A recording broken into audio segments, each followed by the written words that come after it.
Hi, everybody. Ron Placone here. You're watching another summary from the Indie Bohemians morning show. So you may have seen this comic already. It has since been removed, but it's still all over the internet. There was a comic that appeared in the Indianapolis Star. I do have a link to it in the description. And that comic has been removed. Many people believe it was pretty racist and insensitive.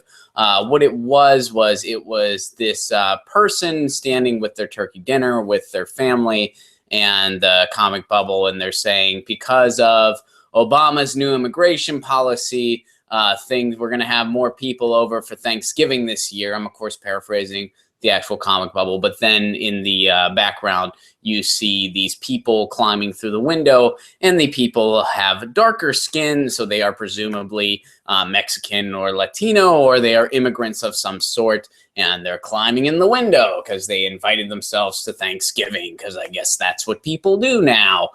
And it has since been taken down. First, it was tweaked. First, one of the guys climbing in the window, he had a mustache, and the comic book artist took the mustache off, thinking, oh, well, this must be it. The mustache kind of makes it seem a little insensitive, but if we take the mustache away, it's totally A-okay, which is kind of odd in the first place, because usually, if anything, when it comes to racism, the mustache is kind of a bit like an emblem. I'm not saying there's anything wrong with mustaches. You can certainly have a mustache and not be a racist, of course. I mean, I have facial hair myself. But you can't be racist and not have a mustache. I have yet to see that, unless, of course, you know, it's a female racist or something like that. But dudes, if you're a dude, you got a mustache if you're a racist. At least I've never met a racist without facial hair.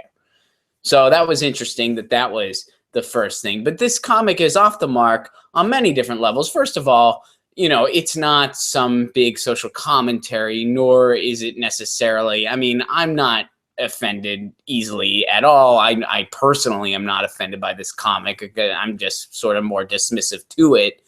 But I can see why it's kind of ridiculous and why it certainly doesn't belong in a newspaper. When you're trying to be funny, which I'm assuming this comic was, your moral compass usually comes out. And in this case, the moral compass was pretty much just a place of xenophobia and nationalism and insensitivity towards people.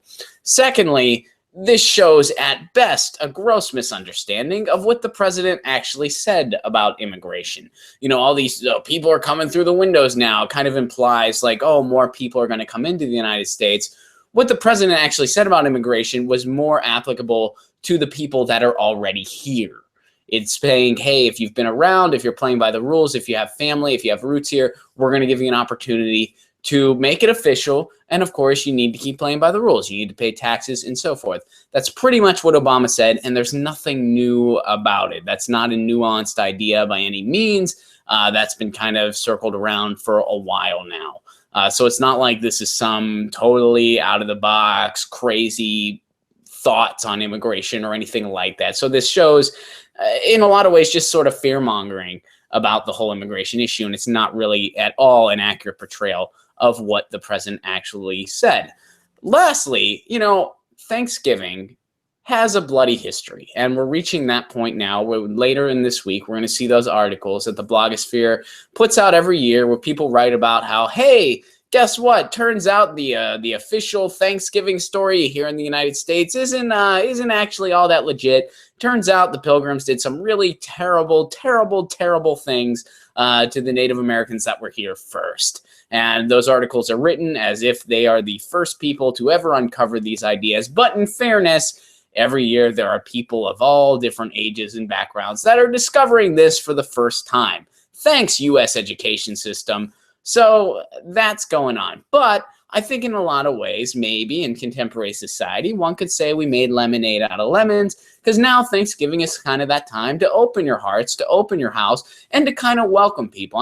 I grew up in a home, my family are a lot of academics. We would have a lot of students that were especially international students and stuff like that that didn't have a place to go, they would come to our Thanksgiving, and it was really cool. I met people from all over the world. I learned about them. I learned about their customs. We introduced them to some of our traditions. My family's Italian American, so we have a lot of Italian dishes at our Thanksgiving, so we would introduce people to that. And that was part of what made it all great, kind of opening and welcoming and including people. And that's what Thanksgiving's all about. So if anything, if there were people that didn't have a place to go, it'd be cooler if they opened the front door instead of making them climb through the window.